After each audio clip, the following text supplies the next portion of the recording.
భారతీయ జనతా పార్టీలో బూత్ అధ్యక్షుడు కాంచాలి జాతీయ అధ్యక్షుడు వరకు కూడా అందరూ కలిసి సమిష్టి నిర్ణయం మీద ఆధారపడి ఉంటుంది.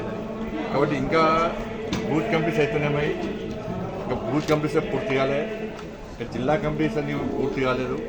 అంటే రాష్ట్ర అధ్యక్షుడి యొక్క ప్రస్తావన రానే రాదు. జాతీయ అధ్యక్షుడు నిర్ణయం రాష్ట్ర అధ్యక్షుడు అయినాక జాతీయ అధ్యక్షుడు.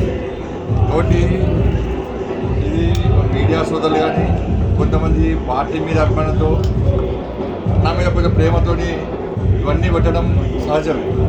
కాబట్టి నేను పార్టీ అంతకంటే పెద్ద బాధ్యతను పార్టీ నాకు ఇచ్చింది. హోంశాఖ సహాయ మంత్రి బాధ్యతకు అంతకంటే పెద్ద బాధ్యత ఇచ్చింది. ఆ బాధ్యతకు న్యాయం చేయాలని నేను ప్రయత్నిస్తున్నా. నా స్థాయిలో నేను కష్టపడి పనిచేస్తున్నా. కానీ రాష్ట్ర అధ్యక్షుని ఆలోచన నాకు లేదు. అంతకంటే పెద్ద బాధ్యతలను ఉన్నా ఆ బాధ్యత నెరవేర్చే క్రమంలో మాత్రమే నేను పనిచేస్తున్నా. కాబట్టి పార్టీ మీద కానీ నా మీద కానీ ప్రేమ అభిమానులు బట్టి ప్రతి ఒక్కరు కూడా దయచేసి నాకు సహకరించండి. నేను మీరు రాయడానికి తప్పుపడతలేను, కానీ దాని ద్వారా ఇబ్బందులు వస్తాయి. దాన్ని కావాలనే కొంతమంది కుట్ర చేసి నాకు వ్యతిరేకంగా వీడియోలు పెట్టే ప్రయత్నం చేస్తున్నారు. నేను రాష్ట్ర అధ్యక్షుడు హైదరాబాద్ అని చెప్పి దాని తప్పు వీడియోలు పెట్టే ప్రయత్నం చేస్తున్నారు. కాబట్టి ఆ లైన్లోనే నేను రాష్ట్ర అధ్యక్షుడు కావాలని ఆలోచన లేను.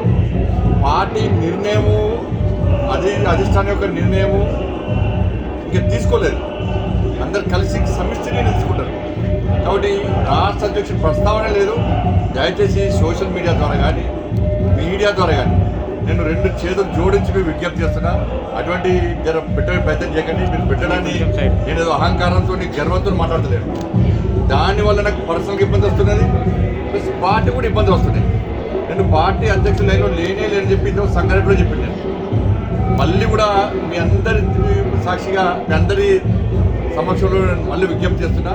ఆ లైన్లో లేను. అంతకంటే పెద్ద బాధ్యతలు పార్టీ నాకు ఇచ్చింది కాబట్టి దానికి న్యాయం చేయాలని చెప్పి తాపత్రయంతో మాత్రమే తిరుగుతున్నా ఉన్నాను. కాబట్టి ఇవన్నీ వచ్చేటి కూడా కేవలం ప్రచారం మాత్రమే, ఊహాగానాలు మాత్రమే. కాబట్టి దయచేసి అందరూ సహకరించవలసిందిగా కోరుతున్నాను. దీనివల్ల నాకు పర్సనల్ డ్యామేజ్ అవుతుంది, పార్టీ కూడా ఇబ్బందులు వచ్చే ప్రమాదం ఉంది. కాబట్టి మరి దయచేసి అందరూ సహకరించవలసిందే కోరుతున్నాను. నేను కావాలనుకుంటున్న అందరూ కూడా హృదయపూర్వక ధన్యవాదాలు.